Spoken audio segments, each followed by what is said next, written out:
মদিনাতুল মুনাওয়ারায় 3 দিন আমার নবীকে পাওয়া যায় না, খবর নাই। এশার নামাজ নবী পড়াইছেন, ফজরের নামাজে নবী নাই, তালাশ শুরু করা হলো, নবী নাই। আম্মা জান আয়েশা সিদ্দিকও বলতে পারেন না, খাতুনে জান্নাত ফাতেমাও বলতে পারেন না, আলী বলতে পারে না, হাসান হুসাইন আবু বকর উমর কেউ বলতে পারে না নবী কোথায়। 3 দিন নবীকে পাওয়া যায় না। আল্লাহর নবী আসার নামাজ পড়াইলেন, ফজরে কেন নবী নাই? মদিনার মধ্যে হইচই পড়ে গেল। একদিন চলে গেল, পুরা দিন চলে গেল, নবীর খবর নাই। দ্বিতীয় দিন চলে যায়, আল্লাহর নবীর খবর নাই। সাহাবায়ে কেরামের মধ্যে কান্নার রুল পড়ে গেল। এইদিকে হাসান হুসাইন কান্দে, খাতুনে জান্নাত মা ফাতেমা কান্দে, আম্মা জানেরা কান্দে। মদিনার মধ্যে কান্নার রুল, কান্নার রুল সবার অন্তরে বয়ে ঢুকে গেল। তাহলে কি আমার নবীকে মুনাফিকের দল কোথাও তারা শহীদ করে ফেললো নাকি? আমার নবীকে শহীদ করে ফেললো নাকি? সাহাবায়ে কেরামের ভিতরেও কান্না। এইদিকে আবু বকর সিদ্দিক রাদিয়াল্লাহু তাআলা আনহু তিনি তো অস্থির হন নাই। তিনি বলতেছেন, তাড়াতাড়ি করে মদিনার আশপাশে বের হও, কোথায় নবী আছেন একটু বের হও। সাহাবীরা কান্দে আর কয়, মনে হয় আল্লাহ পাক আমাদের উপর নারাজ হয়ে নবীকে উঠায় নিছে, হয়তো আল্লাহ পাক আকাশে তার হাবিবকে উঠায় নিয়ে গেছে আমাদের উপর নারাজ হইয়া। আবু বকর সিদ্দিক রাদিয়াল্লাহু তাআলা আনহু তিনি বলেন, ওমর আর দেরি করা যায় না, বের হয়ে যাও, বের হয়ে যাও, মদিনার আশপাশ পাহাড়গুলিতে বের হয়ে যাও, একটু তালাশে বের হও। হযরত আবু বকর সিদ্দিক রাদিয়াল্লাহু তাআলা আনহু আমার নবীর সন্ধানে আবু বকর সিদ্দিক হযরত ওমরকে সাথে নিয়ে তিনি মদিনা থেকে বের হয়ে গেলেন। এ ভাই, কান্না, সবাই কান্দে, মদিনার শেষটা পর্যন্ত কান্দে, আমার নবী কোথায়? আবু বকর সিদ্দিক তালাশে বের হয়ে গেছেন। উট রাখালেরা আসতেছে মদিনা থেকে প্রায় 5 কিলোমিটার দূর। চলে গেলেন খুঁজতে খুঁজতে, কোথায় কোথায়, কোন গুহায়, কোথায় নবী আছেন কেউ জানে না, জানার কথাও না। রাখালের দলেরা আসতেছে। আবু বকর সিদ্দিক ওই রাখালদেরকে ডাক দিয়ে বলেন, রাখালেরা রে, ও রাখালেরা বল, আমার দিনের নবী মায়ার নবীরে তোমরা কেউ দেখছো নি রে? রাখালেরা তখন বলতেছে, আবু বকর কার কথা বলতেছে? কয় মুহাম্মাদুর রাসূলুল্লাহ। রাখালেরা কয় আমরা জানি না, ওই পাহাড়ের গুহাটার মধ্যে কে যেন কান্দে গো, আমরা জানি না কে, আমরা ওই গুহার ভিতরে ঢুকি নাই। কিন্তু আবু বকর রে, যেই হোক না কেন তার একটু তোমরা নিয়ে যাও, কারণ আজকে 3 দিন পর্যন্ত এই গুহার আশপাশে কোনো উট, কোনো বেড়া, কোনো দুম্বা ঘাসে বুক লাগায় না রে। ওই মানুষটার কান্নার কারণে কোন জীব জানোয়ার আজ 3 দিন যাবত ঘাসে মুখ দেয় না। ও আবু বকর, দয়া করে ওই লোকটাকে জানি না, তবে শুনেছি তিনি শুধু উম্মতি উম্মতি কয়ে কান্দে। আবু বকর সিদ্দিক এইবার বলতেছেন, ওমর হয়তো আমার নবী ছাড়া কেউ উম্মতি উম্মতি কয়ে কানবে না। আবু বকর ওমরকে বলেন, চলো তাড়াতাড়ি করে চলো। আল্লাহর নবীকে নিয়ে হযরত ওমর ওই গুহায় আসলেন, পাহাড়ের গুহা। ভাইয়েরা বন্ধুরা, তিরাতুল পাহাড় মদিনা শরীফ থেকে 5 কিলোমিটার দূরে। আবু বকর সিদ্দিক, ওমর ফারুক রাদিয়াল্লাহু তাআলা আনহু, আয়েশা তারা আসলেন, ওসমান গনিও আসলেন। আল্লাহর নবী সিজদায় পড়ে, উম্মতি উম্মতি উম্মতি উম্মতি ইয়া রাব্বি হাবলি উম্মতি বইলা বইলা যখন কান্না করেন, সিদ্দিক আকবর যায় পরিচয় দিয়ে বলতেছেন, নবী গো, ও গো আল্লাহর নবী, মাথাটা উঠান, দেখেন আপনার আবু বকর এসেছে, একটু মাথাটা উঠান গো নবী, আমি আবু বকর এসেছি, আমি আপনার হিজরতের সঙ্গী, হিজরতের সাথী আবু বকর। ইয়া রাসূলুল্লাহ, মাথা উঠান, মাথা উঠান। আল্লাহর নবী মাথা উঠান না, সেজদা থেকে মাথা উঠান না। নবীজি সেজদায় পড়ে পড়ে, ইয়া রাব্বি হাবলি উম্মতি, আল্লাহ আমার উম্মত, আল্লাহ আমার উম্মত, আল্লাহ আমার উম্মত কে কান্দেন। সিদ্দিক আকবর পাশে যায় বলতেছেন, নবী গো আমি আবু বকর। নবীজির কোনো হোশ নাই। আল্লাহর নবী মাথা উঠান না। সিদ্দিক একবার এবার ডাক দিয়া বলে, ইয়া রাসূলুল্লাহ, মাথাটা উঠান গো নবী। আমি আবু বকর আমার জীবনের যত নেক আমল রয়েছে সমস্ত নেক আমল আমি আপনার উম্মতকে দান করলাম, তবু আপনি মাথাটা উঠান। কিন্তু মায়ার নবী, দয়ার নবী মাথা তো তুলেন না। আল্লাহর নবী মাথা উঠান না, নবী শুধু কান্দেন, ইয়া উম্মতি উম্মতি কইয়া নবী কান্দেন, মাথা তুলেন না। সিদ্দিক আকবর জীবনের সমস্ত নেক আমল দিয়ে দিলেন। আবু বকর সিদ্দিক রাদিয়াল্লাহু তাআলা আনহুর নেক আমল কি পরিমাণ ছিল, কি পরিমাণ ছিল। আম্মা জান আয়েশা সিদ্দিকা রাদিয়াল্লাহু তাআলা আনহা, পূর্ণিমার চাঁদ, এই চাঁদনি রাতে আমার নবীকে নিয়ে ঘরের বাহিরে বসা। ওই অবস্থায় আল্লাহর নবী আম্মা জানকে লক্ষ্য করে বলতেছেন, আয়েশা আকাশে কি পরিমাণ তারকা আছে দেখতেছো, গুনতে পারবা? আম্মা জান বলে, ইয়া রাসূলুল্লাহ এটা তো অসম্ভব, আকাশের তারা গোনা কি সম্ভব? কত কোটি কোটি তারা, গণনা করা সম্ভব নয়। আল্লাহর নবী বলে, আয়েশা জানো আমার উম্মতের আমার একজন সাহাবী আছে যার নেক আমল এই আকাশের তারার চেয়েও বেশি, যার নেকির পরিমাণ আকাশের ওই তারকার চেয়েও বেশি। জানো কি তার নাম কি?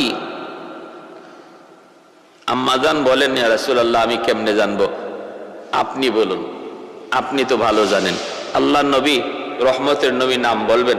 আম্মাজানের মনে মনে আশা যে রাসূল তো আমার আব্বার নামটাই বলবেন, কারণ উম্মতের মধ্যে সাহাবাই কেরামের মধ্যে আমার বাবার আমল বেশি, নেক আমল বেশি, এবং আমার আব্বা হলেন আমার নবীর বন্ধু, হিজরতের সাথী, সর্বদিক দিয়ে আগানো। অতএব নক্ষত্রের চেয়েও তারকার চেয়েও বেশি আমল যদি কারো থাকে তাহলে তো সেটা আমার আব্বার হবে। রাসূল তো আমার আব্বার নামটাই বলবেন, কিন্তু ওনার ধারণার বাহিরে আল্লাহ নবীর নাম বললেন হযরত ওমর ফারুক রাদিয়াল্লাহু তাআলা। আম্মা জানের চেহারাটা একটু মলিন হয়ে গেল, চেহারাটা একটু মলিন হয়ে গেল। বুঝছি নবী তো, ওনার তো মনে মনে আশা ছিল নবী তার বাবার নামটা বলবেন, কিন্তু নবী তো বলেছেন হযরত ওমর ফারুক রাদিয়াল্লাহু তাআলা আনহুর নাম। আল্লাহর নবী তাকায় দেখলেন আম্মা জানের চেহারাটার মধ্যে অনেকটাই কষ্টের ছাপ, আনন্দ হাসি খুশি চেহারাটা মলিন হয়ে গেছে। নবীজি বুঝতে বাকি রইল না। আয়েশা মনে মনে চাইছিল আমি তার আব্বার নাম আবু বকর সিদ্দিকের নামটা নিব, কিন্তু উমরের নাম নেওয়ার কারণে আয়েশার মনটা মলিন হয়ে গেল, চেহারাটা মলিন হয়ে গেল। আল্লাহর নবী এবার ডাক দিয়া বলেন, আয়েশা, ও আয়েশা জানুনি আমার উমরের নেক আমল ওই তারকার চেয়ে অনেক গুণ বেশি, কথা সত্য, কিন্তু আমার আবু বকরের নেকি কি পরিমাণ জানুনি আয়েশা? আমার আবু বকরের নেকি কি পরিমাণ তা কই তুমি জানো? আম্মা জান বলেন, ইয়া রাসূলুল্লাহ আপনি ভালো জানেন। আল্লাহর নবী তখন বলতেছেন, আয়েশা তাহলে শোনো, আমার সমস্ত উম্মতের নেকি এবং হযরত ওমরের জীবনের সমস্ত নেকি যদি এক পাল্লায় রেখে দেওয়া হয়, আর এক পাল্লায় আমার আবু বকরের শুধু এক রাতের নেকি লেখা হয়, যেই রাত্রে আবু বকর আমার সাথে হিজরতের সঙ্গী হয়েছিল রে আয়েশা, ওই এক রাতের নেকি যদি এক পাল্লায় রেখে দেওয়া হয়, ওমরের জীবনের সমস্ত নেকি যদি এক পাল্লায় রাখা হয়, শুধু তাই নয় উম্মতের সমস্ত উম্মতের নেকিও যদি এক পাল্লায় রেখে দেওয়া হয়, তবু আমার আবু বকরের এক রাতের নেকি আল্লাহর দরবারে ভারী হয়ে যাবে। सिद्दीक तेरा नाम से इस्लाम रहेगा,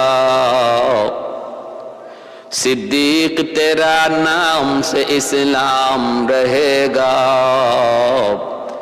दुनिया की सदाकत में तेरा नाम रहेगा, दुनिया की सदाकत में तेरा नाम रहेगा, फारूक तेरा नाम से इस्लाम रहेगा, दुनिया की अदालत में तेरा नाम रहेगा। এজন্য হযরত আবু বকর সিদ্দিক রাদিয়াল্লাহু তাআলা আনহু নবীজির মাথার পাশে দাঁড়ায়া আওয়াজ করে করে বলতেছেন, ইয়া রাসূলুল্লাহ, মাথাটা উঠান গো নবী, আর মাথাটা আপনি নিচে রাখেন না। যদি আপনি উম্মতের জন্য নেকি চান, উম্মতের জন্য বদলা চান, বিনিময় চান, তাহলে আমি আবু বকর আপনাকে জানাইয়া দিলাম, আমি আবু বকরের জীবনের যত নেকি আছে সবগুলা নেকি উম্মতকে দিয়ে দিলাম। তবু আপনি মাথা তুলেন গো নবী। মদিনায় কিয়ামত শুরু হয়ে গেছে, নারী শিশু কেউ খানা খায় না, মদিনার পশু পাখি পর্যন্ত খানা বন্ধ করে দিয়েছে গো নবী। এইবার মাথাটা একটু উঠান, মদিনায় চলুন। আল্লাহর নবীর কোনো জবাব নাই। হযরত ওমর ফারুক রাদিয়াল্লাহু তাআলা আনহু এইবার সালাম দিয়ে বলে, ইয়া রাসূলুল্লাহ, আমি ওমর এসেছি গো নবী, আমি ওমর এসেছি। যেই ওমর বের হয়েছিল আপনার মাথা মোবারক নেওয়ার জন্য, যে ওমর বের হয়েছিল খোলা তলোয়ার নিয়ে আপনার মাথা মোবারক নেওয়ার জন্য, সেই ওমর আমি, যে নিজের মাথাটাই আপনার কদমে দিয়ে দিছি। ওগো নবীজি, আপনি উঠুন। আমি ওমরের জীবনের কম বেশি ছোট নেক আমল, বড় নেক আমল জানি না কদ্দুর, তবে যদ্দুরই আছে গো নবী, আমি ওমর কথা দিলাম, আমার জীবনের সমস্ত নেকিও আপনার উম্মতকে আমি দান করে দিলাম। এরপরও দয়ার নবী, রহমতের নবী মাথা উঠান না, নবীজি মাথা উঠান না। হযরত আবু বকর সিদ্দিক ডাকেন, ওমর ডাকেন, এরপরও নবীজি মাথা উঠান না। আল্লাহর নবীকে, ওসমান গনিকে হযরত আবু বকর বলেন, ওসমান চল, এমনি হবে না, আর নবীকে ডাইকা লাভ নাই রে ওসমান, চল। এ ওমর চলো, এইভাবে নবীকে আর ডাইকা লাভ হবে না, নবীর হুঁশ ফিরানো যাবে না। মদিনার দিকে তাড়াতাড়ি চল। রাস্তায় পেয়ে গেলেন হযরত আলী রাদিয়াল্লাহু তাআলা আনহু, পেরেশান হয়ে তিনি আসতেছেন।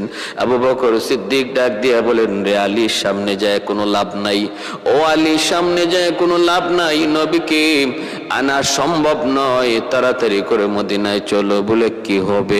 কয়, আমার ধারণা ফাতেমা সারা, হাসান হুসাইন সারা নবীকে হুঁশ ফিরানো যাবে না।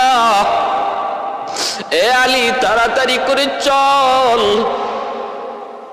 ফাতেমা সারা আর হাসান হুসাইন সারা আল্লাহর নবীর হুঁশ ফিরানো যাবে না। তারা দৌড়ায়া খাতুনে জান্নাত ফাতেমা রাদিয়াল্লাহু তাআলা আনহার ঘরের সামনে আসলেন। কথা বলতে পারেন না। এইদিকে মা ফাতেমা, তিনি তো কান্নায়, 3 দিন হয়ে যায়, কোনো খানা নাই, পানি নাই, শুধু আব্বা আব্বা কয়ে কানতে কানতে অস্থির। হাসান হুসাইন নানা নানা কয়ে কানতে কানতে অস্থির। দরজার সামনে এসে হযরত আলী, আবু বকর, ওমর, উসমান দাঁড়ায় রইছেন।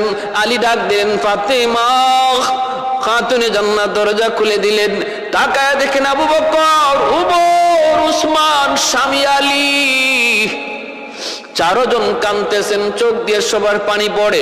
হযরত আলী কথা বলতে পারেন না, টুট কাঁপতেছে। ওই অবস্থায় খাতুনে জান্নাত ডাক দিয়ে বলেন, বুঝেছি গো। আবু বকর কান্দে, ওমর কান্দে, উসমান কান্দে, তুমিও কান্দো, আমার বুঝতে বাকি নাই, আমার বাবাকে মুনাফিকরা হত্যা করে ফেলেছে, আমার বুঝতে কোনো বাকি নাই, আমার আব্বাকে দুশমনরা হত্যা করে ফেলেছে, খুন করে ফেলেছে। কোথায় তোমরা আব্বার দেহটা রেখে এসেছো একটু বলো। হযরত আলী রাদিয়াল্লাহু তাআলা আনহু বলেন, ফাতেমা না, বাবার সংবাদ পেয়েছি, সন্ধান পেয়েছি পাহাড়ের গুহায়, কিন্তু বাবা কারো কোথায় জবাব দেয় না, শুধু ইয়া রাব্বি হাবলি উম্মতি উম্মতি উম্মতি কয়ে কান্দে। আবু বকর জীবনের সব নেকি দিয়ে দিল, তবুও বাবা কথা বলে না। ওমর জীবনের সব নেকি উম্মতরে দিয়া দিল, তো তারপর আব্বাজান জবাব দেয় না। ও ফাতেমা, তোমাকে সারা বাবার জবাব নেওয়া যাবে না, তাড়াতাড়ি চলো, হাসান হুসাইনকে সঙ্গে নিয়ে চলো। এই কথা বলা মাত্রই খাতুনে জান্নাত ফাতেমা রাদিয়াল্লাহু তাআলা আনহা হাসান হুসাইনকে সাথে নিয়ে পাগলের মতো ওই কিরাতুল পাহাড়ের দিকে দৌড়ান। আল্লাহ নবীর কাছে আসলেন কানতে কানতে বেহুশ। ডাক দিয়া বলতেছেন, আব্বাজান, ও বাবা, তুমি আজকে এতদিন মাকে ছাড়া কেমন করে 3 দিন পর্যন্ত তুমি এইখানে কাটাই দিতেছো? মাকে ছাড়া কেমন করে তুমি সময় কাটাইতেছো, দিন কাটাইতেছো, রাত কাটাইতেছো গো বাবা?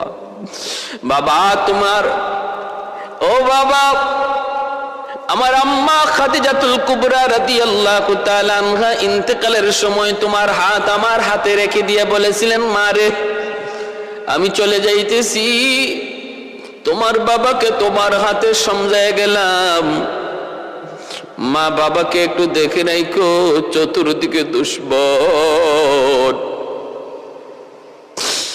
আমি মা যতদিন ছিলাম তোমার বাবার গায়ে কোনো টোকা দেওয়ার সুযোগ দেই না। আজ আমি দুনিয়া থেকে বিদায় হয়ে যাচ্ছি, মারে আমি তোমার হাতে, তোমার আব্বার হাতটা রেখে গেলাম, চতুর্দিকে দুশ্মন। মা কখনো বাবাকে একা ফালায় কোথাও তুমি যাও না, কোথাও যাও না, খেয়াল রেখো, বাবার দিকে খেয়াল রেখো। ও বাবা, তুমি আজকে 3 দিন পর্যন্ত এই জায়গায় তোমার খোঁজ নাই। বাবা, ও বাবা, কেমন করে আমি হাসান হুসাইনকে বুঝ দিব? 3 দিন পর্যন্ত তোমার কলিজার টুকরা নাতি হাসান হুসাইন খায় না, শুধুমাত্র নানাজি কই, নানাই কই, নানাই কই, নানাই কই। ক্ষুধার যন্ত্রণা তাদের লাঘব হতো তোমার চেহারা দেখলে পরে। যখনই আমার ঘরে কিছু থাকতো না গো বাবা, হাসান হুসাইন ক্ষুধার যন্ত্রণায় ছটফট করতো। আমি যখন বলতাম নানাজির কাছে যাও, দৌড়ায় তারা মসজিদে নববীতে আপনার কাছে এসে বসতো।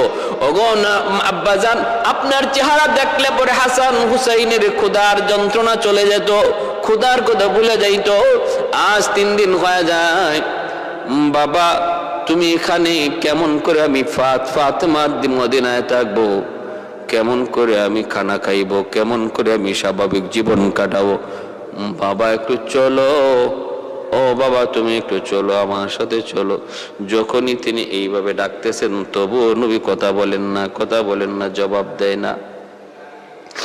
ভাইরা বন্ধুরা, হাসান হুসাইন সামনে লইয়া খাতুনে জান্নাত ফাতেমা রাদিয়াল্লাহু তাআলা আনহা এবার বলতেছেন, আব্বাজান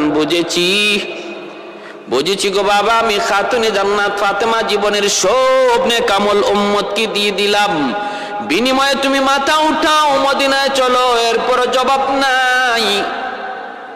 কান্না আর কান্না, আবু বকর কান্দে, ওমর কান্দে, ওসমান কান্দে, আলী কান্দে, খাতুনে জান্নাত কান্দেন, হাসান হুসাইন কান্দেন, কান্নার রুল। এইদিকে আরশ আজিম থেকে মালিক তাকা দেখে এই করুণ দৃশ্য জিব্রাইল দেখে, আল্লাহ দেখেন, আল্লাহ পাক রব্বুল আলামিন দেখতেছেন।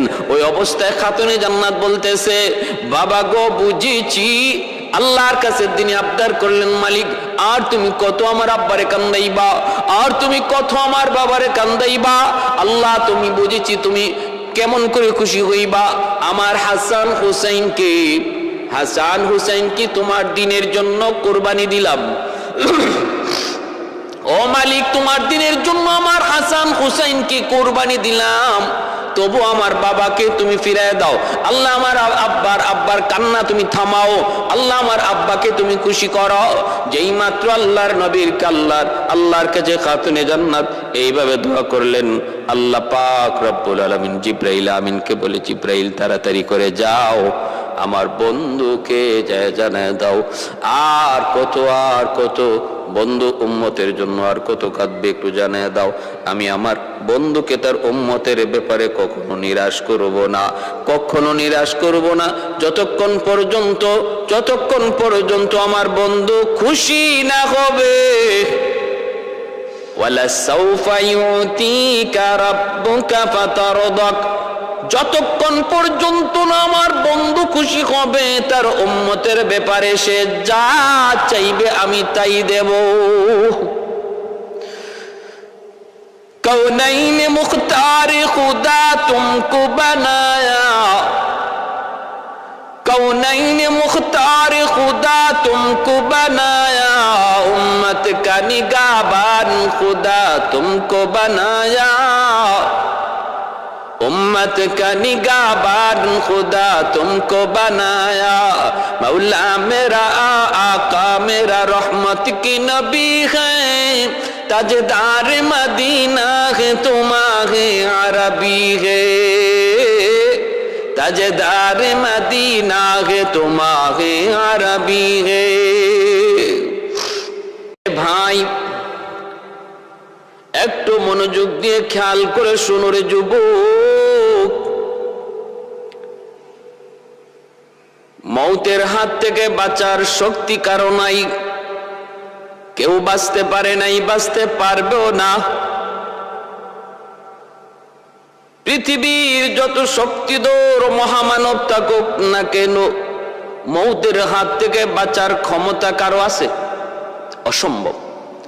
যারা আল্লাহকে মানে না, আল্লাহ বিশ্বাস করে না, তারাও বলে ম্যান ইজ মর্টেল। ওরা বলে দেয়ার ইজ নো গড, আল্লাহ বলতে কিছু নাই। এরপরও কয় ম্যান ইজ মর্টেল, মানুষ মরণশীল।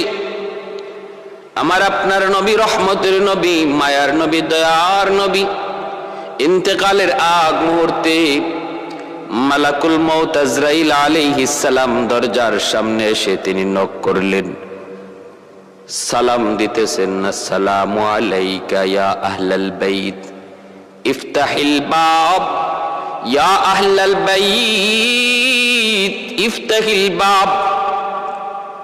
ও ঘরওয়ালারা, দরজা খুলো, দরজা খুলো, দয়া করে দরজা খুলো। আল্লাহর নবীর দরজার সামনে মালাকুল মউত আজরাইল অনুমতি চাইতেছেন দরজা খোলার জন্য। মায়ার নবী, দয়ার নবী তখন নিজের কলিজার টুকরা মেয়ে খাতুনে জান্নাত মা ফাতেমা রাদিয়াল্লাহু তাআলা আনহাকে বলতেছেন, মা দরজাটা একটু খুলে দাও, দেখো কে যেন ডাকতেছে, যায় দরজার সামনে যায় তুমি একটু দেখে আসো। খাতুনে জান্নাত মা ফাতেমা রাদিয়াল্লাহু তাআলা আনহা দরজা খুইলা তাকায় দেখেন এমন আকৃতির একজন মানুষ জীবনে কোনোদিন তিনি দেখেন নাই। ভয় পেয়ে গেলেন, আবার দরজা বন্ধ করে নবীর কাছে এসে বলতেছেন, বাবা গো, ও বাবা, এমন একজন মানুষ দরজার সামনে দাঁড়িয়ে দাঁড়িয়ে অনুমতি চায়, যাকে আমি জীবনে কোনোদিন তোমার দরবারে দেখি নাই। মক্কা মদিনার মানুষের সাথে তার চেহারার কোনো মিল নাই, বিরাট আকৃতির একজন মানুষ। আমি তারে দেখে ভয় পেয়ে গেছি, আবার দরজা বন্ধ করে দিয়েছি। বাবা, আমি তারে চিনি নাই, কোনদিন তাকে আমি দেখিও নাই। আল্লাহর নবী রহমতের নবী বলেন, মারে তুমি তারে না চিনলো, আমি নবী তাকে চিনে ফেলেছি রে মা। এ মা, তোমার কথার বিবরণে আমি চিনে ফেলেছি, কে তুমি না চিনলো আমি চিনে ফেলেছি। এনে আর কেউ ডুন হা আদা মালাকুল মউত। ও মা, তিনি বলেন মালাকুল মউত আজরাইল জান কবজের জন্য তিনি এসেছেন গো মা। তিনি মালাকুল মউত আজরাইল বলা মাত্রই খাতুনে জান্নাত কান্না শুরু করে দিলেন আর বলতেছেন, বাবা গো, জিব্রাইল আমাদের কাছে ঘরে বহুবার এসেছেন, আপনার কাছে জিব্রাইল আমিন 24,000 বার এসেছেন, কোনদিন মালাকুল মউত আসেন নাই, কোনদিন তিনি আসেন নাই। ও বাবা, আমি যতদূর জানি মালাকুল মউত আজরাইল তিনি কোন বাড়িতে বেড়াইতে যান না, কোন বাড়িতে তিনি এমনি দাওয়াত খাইতেও যান না। তার যাওয়ার উদ্দেশ্য শুধু একটাই, জান কবজ। মালাকুল মউত আজরাইলের যাওয়ার উদ্দেশ্য একটাই, শুধু জান কবজ।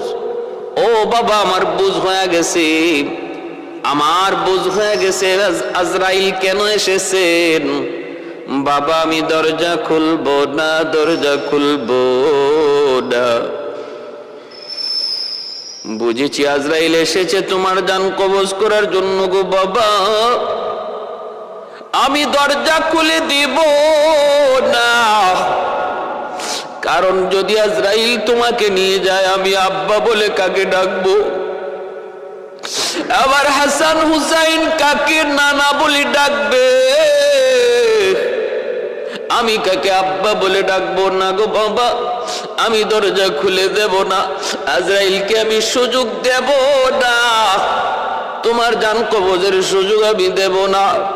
আল্লাহর নবী রহমতের নবী বলেন, ফাতেমা কওকে তুমি একটু হুশে কথা বলো রে মা, আজরাইল কখনো কোথাও ঢুকতে তারে দরজা খুলে দিতে হয় না, আজরাইলের জন্য দরজা খোলার প্রয়োজন হয় না, হয় না। অনুমতি নিতেছে শুধুমাত্র তোমার বাবার সম্মানে।